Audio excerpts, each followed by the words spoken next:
Hello, hi. Here I am on Saturday with my cats, enjoying the weekend. Darling, how are you? Now we're speaking about something, and you will be very quiet. Fuga dal Bronx. Okay, fine. How are you? This is a lesson for class. Actually, it is for class 3. But, however, if all the others, especially in class 5, would appreciate to revise common law, it's not bad. And the Magna Carta, Magna Carta Libertatum, it's not bad. Fine. Magna Carta is a document, a very important document, my dear, which was signed by the King John John II, and it was signed because he was forced to sign it by all the noble people of the time, because he had to give up some of the privileges he had. The well-being and the nobles of the time decided that he was being too arrogant and taking much of them, and that he had no rights to do it. So we have plenty of pictures of the I might show you something, maybe you see that, and it is a document which is still very, very old. It's not the original one, but it's really important. They keep it as an important document and have it in a museum, because it is the starting point. This charter is the starting point of the new system of law, of all the law system. We might say even of the Human Rights Act. And little by little we'll go to that. It recognizes the right of man, I underline the word man, of free man to be free and to have possession of their own properties, and not to be obliged to respect the king in everything, to respect all his obligations. And obviously it was considered at first as something which gave a lot of freedom and peace to the people, but it was not, because the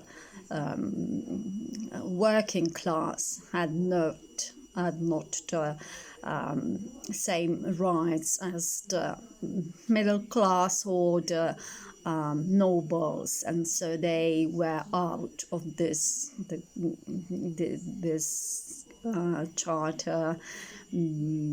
It changed throughout history, but the king was forced at first to sign it, and the basic principles are the principles of equality, though not for, I underline, not for all people, but for noble people, upper classes people, equality to the king. So the king at the time could not be an absolute sovereign in Britain, as he was, for instance, in other countries.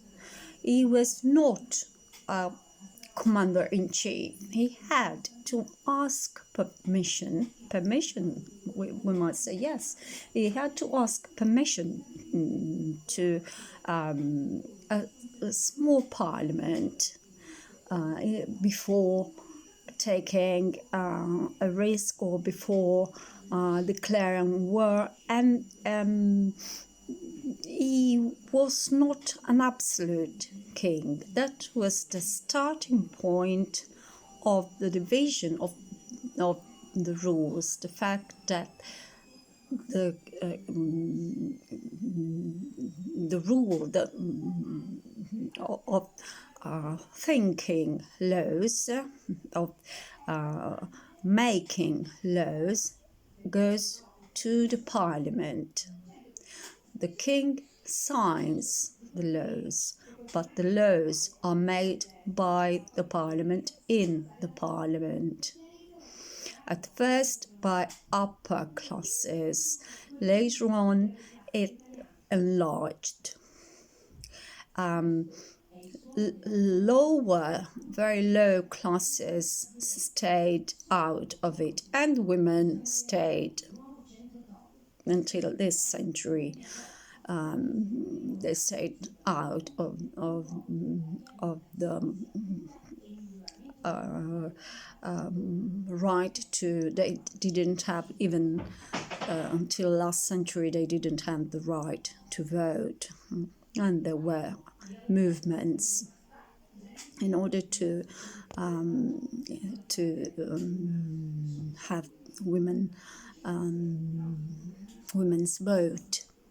The suffragette movement, it was called suffragette for the suffragium, for the vote, in order to make women's vote. So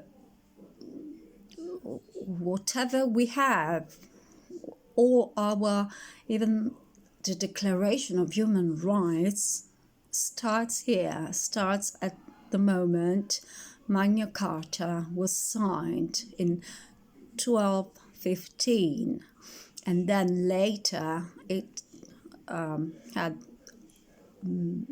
a flow which was very long in history, and it took us even to the Universal Declaration of Human Rights.